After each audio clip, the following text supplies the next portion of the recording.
श्री गुरुदेव दत्त। నమస్తే, welcome to Suman TV. నేను పద్మిని. ప్రస్తుతం మనతో పాటు శ్రీచక్ర శ్రీ దత్తపీఠం వ్యవస్థాపకురాలు వల్లభానందమయ్య గారు మనతో పాటు ఉన్నారు. మాట్లాడదాం. అమ్మ నమస్తే. అమ్మా జై గురుదత్త, శ్రీ గురుదత్త. జై గురుదత్త. ఎలా ఉన్నారమ్మా? బాగున్నానమ్మా. అంగరంగ వైభవంగా దత్త కళ్యాణం ఇక్కడ హైదరాబాద్ లో జరగడం జరిగింది. అలాగే కోటి శ్రీచక్రార్చనలో భాగంగా హైదరాబాద్ లో ఎంతో మంది వచ్చి తమ స్వహస్తాలతో శ్రీచక్రార్చనని కూడా చేసుకున్నారు. ఒక్కసారి ఈ కార్యక్రమం ఎలా జరిగింది, అలాగే చాలా మంది అక్కడికి వచ్చిన వాళ్ళు, నేను అక్కడికి వచ్చాను, నేను పాల్గొన్నాను. అయితే అక్కడికి వచ్చిన వాళ్ళు నాతో అడిగినది ఏమిటి అంటే, ఇక్కడైనా ఇంకా రకరకాల ప్రాంతాల్లో కూడా ఉంటుందా అని అడిగిన వాళ్ళు ఉన్నారు. సో వాళ్ళ కోసం అంటే విజయవాడ, కర్నూలు, లేకపోతే నెల్లూరు ఇట్లాంటి ప్రాంతాల్లో కూడా ఉంటుందా, ఇవన్నీ ఒక్కసారి మీ ద్వారా తెలుసుకోవాలనుకుంటున్నాను. సరే, తప్పకుండా. ఇట్లాంటి కార్యక్రమాలు ఇంకా చేయబోతున్నాము.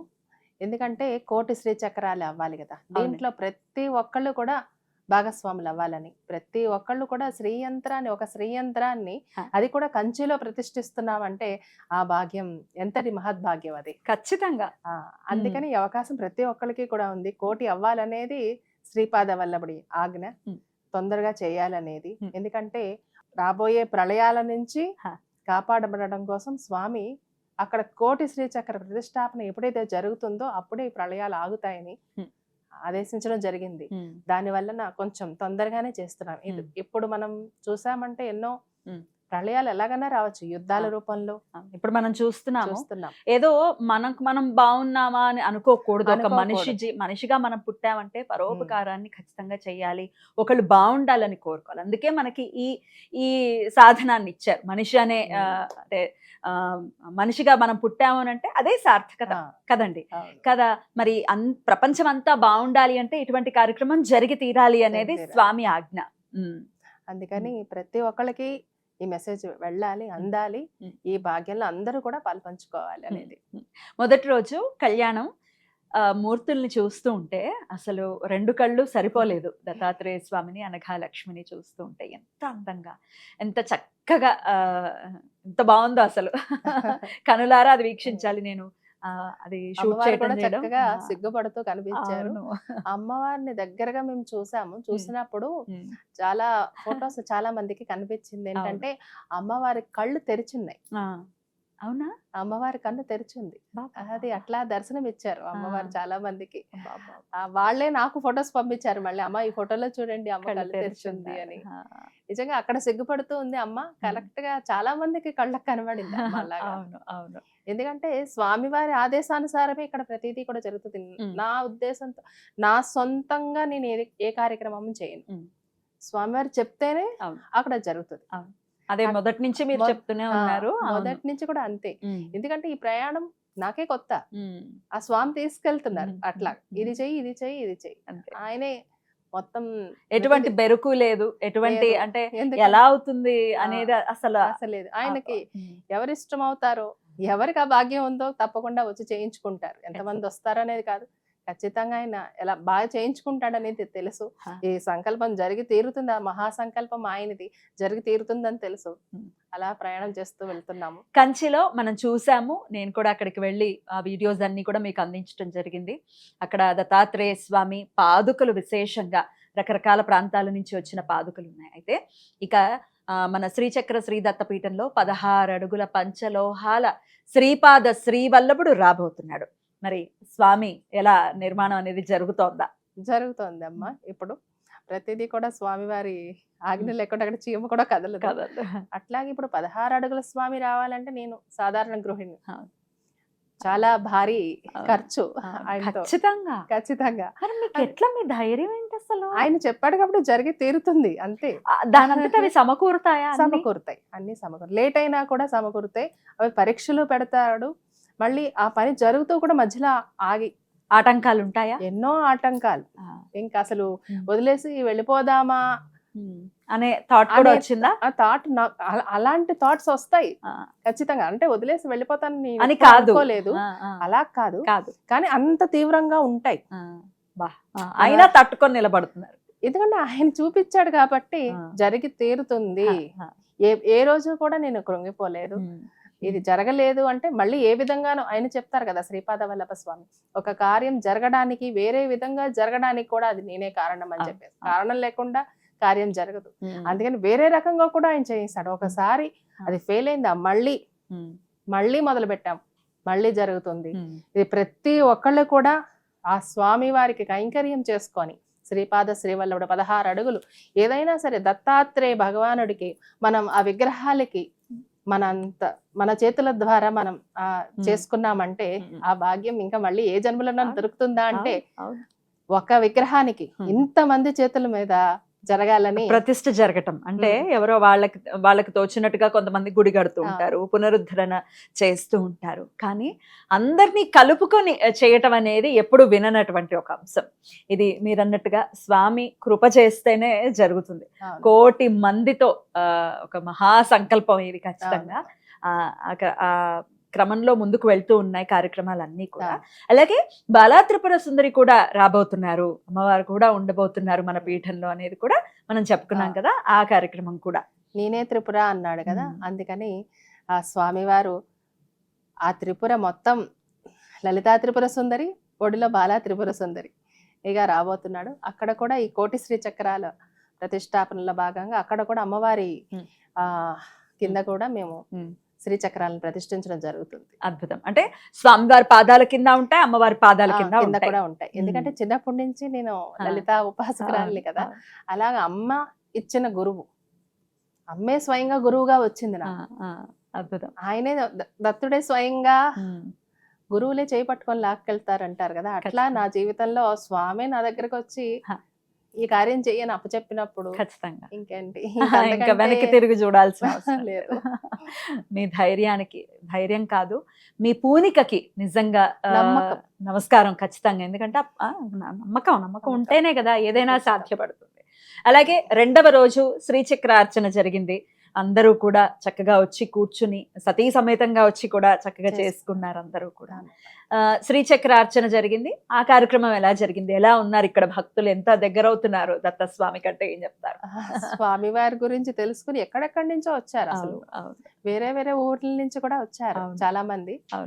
వెతుక్కొని వచ్చారు నిజంగా. ఎందుకంటే కంచిలో చేస్తున్నాం ప్రతిష్టాపన అనేటప్పుడు ఒక శ్రీయంత్రాన్ని వాళ్ళ చేతుల మీద పూజ చేసి అక్కడ ప్రతిష్ఠిస్తున్నాం అంటే అందులో దత్తస్వామి మీద భక్తితోను ప్రేమతోను చాలా మంది వచ్చి పాల్గొన్నారు. చాలా మందికి చాలా అనుభవాలు కూడా జరిగినాయి. ఎందుకంటే కంచి వచ్చి ప్రతి ఒక్కళ్ళు కూడా అక్కడ రాలేరు చాలా మంది.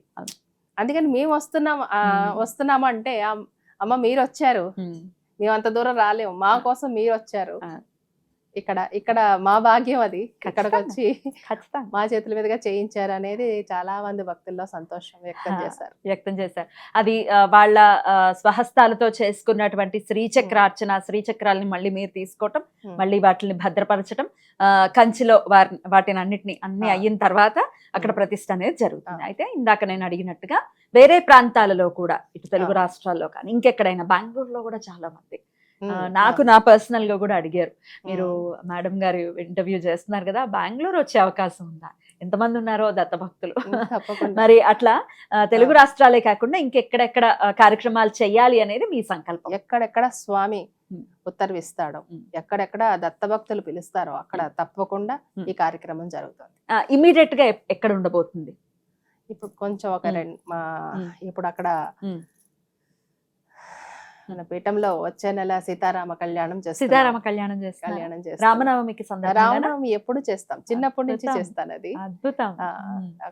నాకు 5 ఏళ్ళు ఉన్నప్పటి నుంచి కూడా మా ఇంటి ఎదురుగానే రాముల వారి గుడి ఉండేది అనమాట. అక్కడ నన్ను సీతాదేవి కింద అలా కూర్చోబెట్టి కళ్యాణం చేయించేవారు. అప్పటి నుంచి కూడా నాకు సీతారామ కళ్యాణం అంటే, తమిళనాడులో దత్తాత్రేయుడు తెలియదు కాబట్టి మేము సీతారామ కళ్యాణం, వెలకు పూజ అంటారు, దీప పూజ, అట్లాంటి పూజలు చేసి అందరినీ పిలిచి దత్తుడు గురించి చెప్పడం అట్లా చేసేవాళ్ళం. అట్లాగా ప్రతి సంవత్సరం కూడా మన పీఠంలో శ్రీరామనవమి వేడుకలు జరుగుతాయి. ఇప్పుడు కూడా జరగబోతుంది. రావాలి అనుకునే వాళ్ళందరికీ ఆహ్వానం, ఖచ్చితంగా రావచ్చు. అంతేనండి? ఖచ్చితంగా రావచ్చు. కంచి వచ్చినప్పుడు ఒకవేళ కంచి అమ్మవారిని దర్శనం చేసుకోవాలి అనుకుంటే చాలా దగ్గరలోనే మన పీఠం కూడా ఉంటుంది, శ్రీచక్ర సిరిదత్త పీఠము. సో చక్కగా వచ్చేయచ్చు, వీడియోలో స్క్రోల్ అవుతున్న నంబర్స్కి కాల్ చేయొచ్చు. అట్లాగే లొకేషన్ కూడా ఉంటుంది కాబట్టి మీరు కనుక్కొనడం చాలా చాలా ఈజీ, హ్యాపీగా రావచ్చు. అయితే ఈ దత్త కళ్యాణం శ్రీచక్రార్చన మన హైదరాబాద్లో గణపతి సచ్చిదానంద స్వామి వారి ఆశ్రమం అయినటువంటి పంచముఖ ఆంజనేయ స్వామి దేవాలయంలో వాళ్ళ ఏర్పాట్లు కానీ అక్కడ మనల్ని చూసుకున్నటువంటి విధానం కానీ చాలా బాగుంది. వారి గురించి ఏమైనా చెప్తారా? తప్పకుండా అమ్మా. అంటే ఇక్కడ జరిగే కార్యక్రమాలు స్వామీజీ వారికి తెలుసు. నేను ఫస్ట్ స్టార్ట్ చేసినప్పటి నుంచి కూడా ఆయన ఆశీర్వాదం కోసం వెళ్ళాను. పెద్ద స్వామీజీ వారు, బాలస్వామీజీ వారితో ఎక్కువ నాకు అనుబంధం ఉంది. ఎప్పుడు ఆయన చాతుర్మాస దీక్ష చేసినప్పుడు వెళ్ళాము, మైసూరు వెళ్ళి కలుసుకున్నాము. మనం ఫస్ట్ పీఠం స్టార్ట్ చేసి తర్వాత అక్కడ మందిర నిర్మాణం కంచిలో స్టార్ట్ చేసేటప్పుడు ఫస్ట్ పత్రిక స్వామివారికే ఇచ్చాం. అద్భుతం. అప్పటికి ఇంకా పునాదులే ఉన్నాయి. అప్పుడు స్వామివారిని కలిసినప్పుడు దత్తుడు ఉన్నాడు, నీకు చాలా కష్టం మీద చేస్తావు, ఆయన అన్ని చేస్తాడు నీకు అని ఆశీర్వదించడం జరిగింది. అప్పటి నుంచి కూడా నేను స్వామీజీ వారిని పర్మిషన్ తీసుకొని, అంటే ఇక్కడ జరిగే కార్యక్రమాలన్నీ పెద్దవాళ్ళకి తెలుస్తూ ఉంటాయి కదా అన్నీను. అప్పుడు నాకు పర్మిషన్ ఇచ్చారనమాట. ఫస్ట్ పిఠాపురంలో పోయిన సంవత్సరం చేసాం శ్రీచక్ర పూజలు, అనఘాదత్తలు వారి కళ్యాణం ఫస్ట్ అక్కడే చేసాం పోయిన సంవత్సరం. అద్భుతం. ఎందుకంటే స్వామివారు ప్రతిదీ ఆదేశించడం కళ్ళలో కనిపించి కళ్ళల్లో పూర్తిగా రాత్రంతా కూడా అనఘాదత్తుల వారి కళ్యాణం చేశారన్నమాట. చేసినప్పుడు అక్కడ అసలు పిఠాపురంలో శ్రీచక్ర పూజలే చేద్దాం అనుకున్నాం, కానీ కళ్యాణం స్వామివారు నాకు కళ్యాణం చేయన్నారు. అంటే అప్పుడు స్వామివారి దగ్గరికి వెళ్ళి స్వామీజీ ఇలాగా కళ్యాణం చేయాలనుకుంటున్నామండి అన్న. కళ్యాణమా అన్నారు. అంటే అనఘుడికి దత్తుడికి మాయ, యోగమాయ కదా ఆవిడ, ఆయనలో అర్ధనాదీశ్వర రూపం కదా, వాళ్ళిద్దరికి కళ్యాణమా, సరే చెయ్యి అన్నారు. అద్భుతం అన్నారు. చాలా మంది కూడా వాళ్ళిద్దరికి కళ్యాణమా, ఎప్పుడు చేయలేదే, ఎవరు చేయలేదు అన్నారు. నన్ను స్వామి చూపించారు కళ్యాణం చేయమని, మేము కళ్యాణం చేస్తున్నాం అని చెప్పి అక్కడ కళ్యాణం చేసాం. అదే విధంగా ఇక్కడ కూడా శ్రీచక్ర పూజలు ఉట్టిగా శ్రీచక్ర పూజలు మాత్రం చేసుకుందాం అని చెప్పి స్వామీజీ వారిని అడగడం జరిగింది. మళ్ళీ స్వామీజీ నన్ను దత్తుడు మళ్ళీ కళ్యాణం చేయన్నాడు. మళ్ళీ నా స్వామి సరే, స్వామీజీ గారి మాట ద్వారా వచ్చింది ఈసారి. మళ్ళీ స్వామి దత్తప్రభువే కల్లోకి వచ్చారు.